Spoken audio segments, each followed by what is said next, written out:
Je suis ton père. Je suis prêt à parier que vous avez déjà entendu cette phrase au moins une fois, que ce soit dans votre cours d'école ou plus probablement en regardant le 5e épisode de la saga Star Wars, l'Empire contre-attaque. Mais saviez-vous que derrière cette phrase prononcée par le plus grand méchant du cinéma se cachait une histoire incroyable, celle d'un homme, George Lucas, dont l'idée de créer Star Wars a complètement révolutionné les technologies ainsi que l'industrie du cinéma. Aujourd'hui, je ne vais pas vous raconter le déroulé de la saga emblématique Star Wars, mais plutôt comment les personnes qui ont contribué à sa création ont révolutionné le cinéma.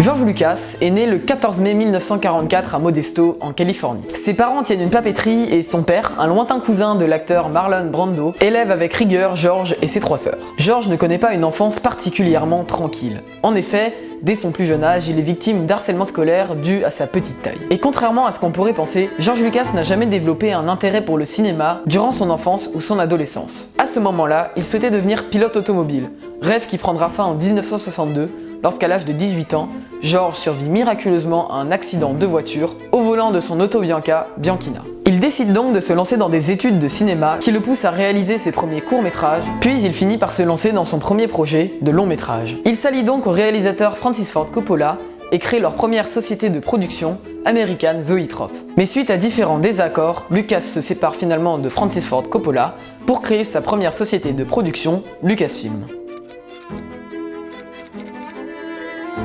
En 1973, George se lance dans l'écriture d'un nouveau scénario, le journal des Whills.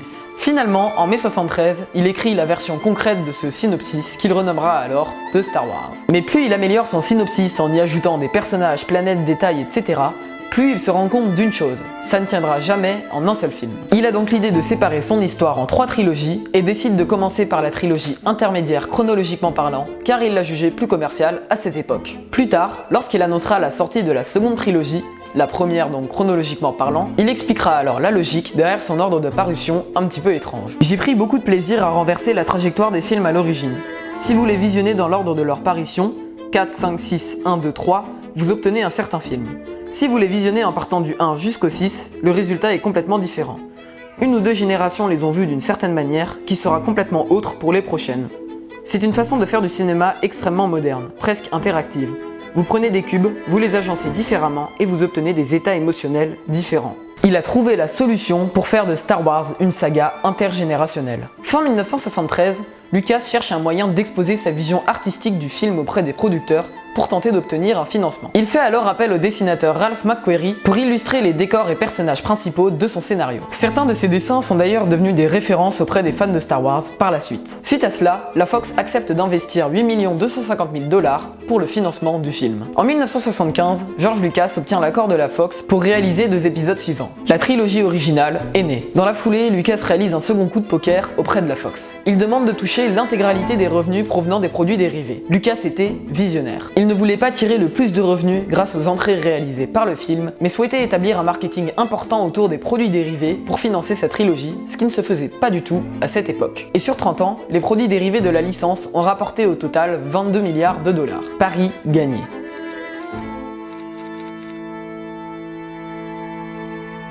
Well, as I say, when I was up here in San Francisco, we had no mixing facilities up here. So I had to create, Zoetrope basically was an editing mixing facility.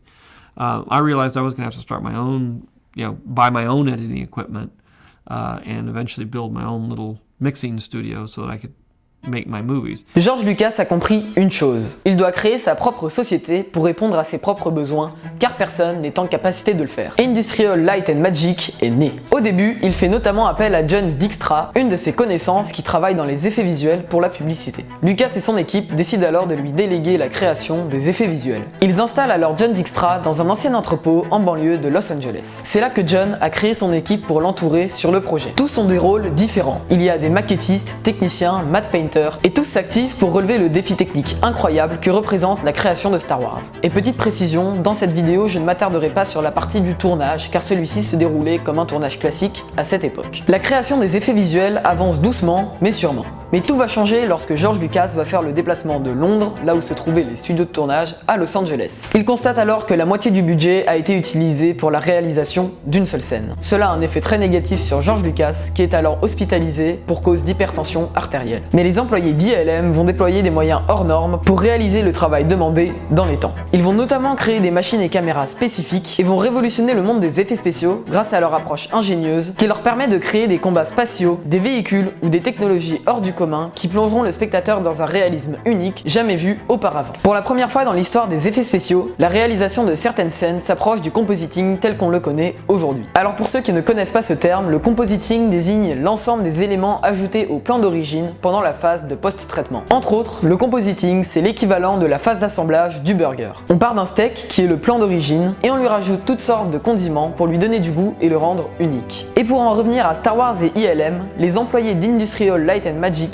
ont créé des machines capables d'assembler différentes pellicules en une seule et donc de créer pour la première fois au cinéma des scènes complexes avec des mouvements de caméra rapides qui plongent les spectateurs dans des scènes épiques et uniques. Et en parlant de mouvements de caméra, ILM a aussi mis au point une technologie unique encore utilisée de nos jours, le motion control. Un motion control, comme on le connaît actuellement, c'est un bras robotique sur lequel on vient poser une caméra et qui est capable de reproduire le même mouvement à l'infini. Et de nos jours, c'est surtout utilisé en publicité. Mais dans le cas de Star Wars, ILM avait besoin d'assembler différents plans de différentes maquettes de vaisseaux en un seul. Et pour donner l'impression que tous ces vaisseaux font partie d'un seul et même plan, il faut reproduire un mouvement de caméra identique pour chaque prise. Les équipes ont alors mis au point un bras articulé auquel on pouvait fournir des positions de départ et d'arrivée sur lequel ils venaient fixer une caméra pour filmer les vaisseaux miniatures. Ensuite, ils pouvaient répéter ces mouvements à l'infini. Et nous voilà avec un motion control. Mais au même moment, George Lucas visionne la première version du film et la trouve désastreuse. Il va alors renvoyer le monteur actuel pour embaucher Richard Chew, Paul Hirsch et sa propre femme, Marcia Lucas. Les trois monteurs retravaillent de A à Z le film en ajoutant les effets spéciaux d'ILM ainsi que les musiques devenues iconiques composées par John Williams. Mais malgré tout, au vu de la mauvaise image renvoyée durant le tournage et la conception des effets visuels, les distributeurs sont persuadés que le film est voué à l'échec et ne programment sa sortie que dans 32 salles des États-Unis.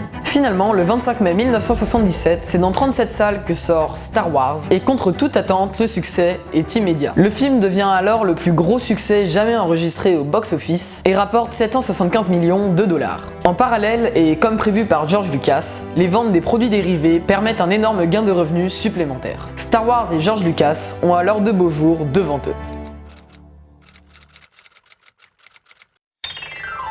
Suite au succès sans précédent de Star Wars, la Fox propose bien évidemment à George Lucas de financer et distribuer son prochain film, Star Wars, l'Empire contre-attaque. Mais contre toute attente, George Lucas annonce qu'il financera en totale indépendance son prochain film, dans le but de développer sa société de production, Lucasfilm. Il n'attribue à la Fox que la distribution du film dans les salles de cinéma. Mais il ne faut pas oublier que George Lucas est victime de graves soucis de santé. Pour le remplacer, il fait alors appel à Irving Kershner, qui est déjà un réalisateur confirmé. Pour ce second opus, Lucasfilm veut taper fort. On avait exploré la planète du désert, et bien on explorera la planète des glaces. On avait assisté à des combats spatiaux, et bien nous assisterons à des combats terrestres. Les duels au sabre laser n'étaient pas bons, et bien on va les améliorer. Lucasfilm et ILM sont ambitieux et confiants. Ils ont appris de leurs erreurs commises durant la production du premier film, et vont les corriger tout en améliorant l'esthétique du film et l'immersion du spectateur. Dès le début du film, on assiste à une bataille mêlant véhicules aériens et terrestres. Encore une fois, l'exploit est hors du commun. ILM a donné vie au TBTT,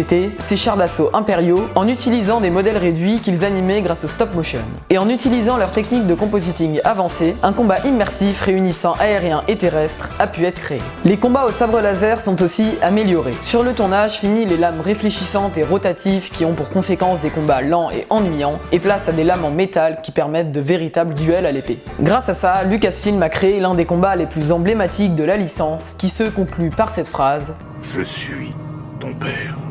Malgré un tournage sans encombre, Lucas se rend compte au début de la post-production qu'il dépasse son budget de 10 millions de dollars. Mais il arrive à négocier un prêt d'argent auprès de la Fox, qui accepte rapidement pour voir sortir le film en temps et en heure. Le film sort en deux temps, d'abord au format 70 mm dans 127 salles des États-Unis, puis plus largement au format 35 mm à partir du 18 juin 1980. Malgré un changement de réalisateur, Irving Kershner étant remplacé par Richard Marquand, Star Wars Le Retour du Jedi, troisième opus de la saga galactique, ne fait que confirmer la maîtrise d'ILM et Lucasfilm pour créer des images uniques et surréalistes. Star Wars règne en maître sur le monde des effets spéciaux et des films de science-fiction. Le 25 mai 1983, le film sort dans plus de 1000 salles aux États-Unis et devient iconique à l'image de ses deux précédents. Mais à l'approche de la seconde trilogie, beaucoup de choses vont changer pour Lucasfilm et ILM.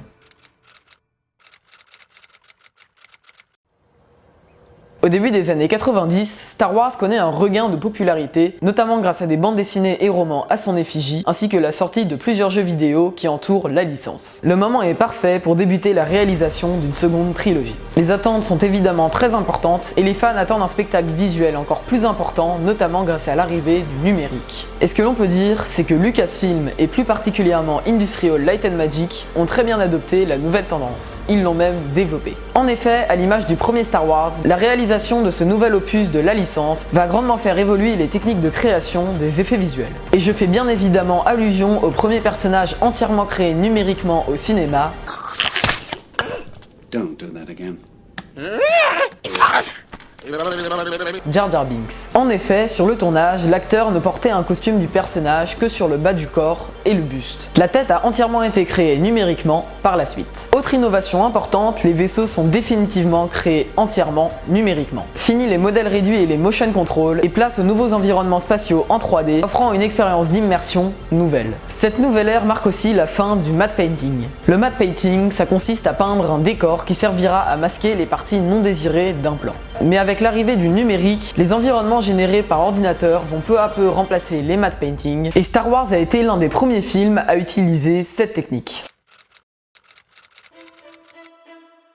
Malgré l'avènement du numérique dans les années 2000, on peut observer certains retours en arrière sur les productions nouvelles de Lucasfilm. Sur des séries comme The Mandalorian ou The Book of Boba Fett, la numérisation 3D concernant les scènes spatiales a été remplacée par des modèles réduits à l'image des premiers films de la licence. De plus, suite à une volonté des acteurs ainsi que des sociétés de production, les fonds verts et bleus sont peu à peu remplacés par une nouvelle technologie d'écran immersif, mêlant projection et 3D pour plonger les spectateurs mais aussi les acteurs dans une immersion profonde. Et cette technologie a été testée pour la première fois sur le tournage de la première saison de The Mandalorian. Depuis les années 70, la licence Star Wars et les personnes qui l'ont créée sont devenues des références en matière de création d'effets visuels et de création de films au cinéma. Star Wars a apporté des principes technologiques nouveaux ainsi qu'une manière nouvelle de faire du cinéma. Entre autres, cette saga a vraiment révolutionné le cinéma et sa création a de nombreuses répercussions sur les films que l'on voit aujourd'hui. On arrive à la fin de cette vidéo, j'espère qu'elle vous a plu. Si c'est le cas, n'hésitez pas à la liker et à vous abonner.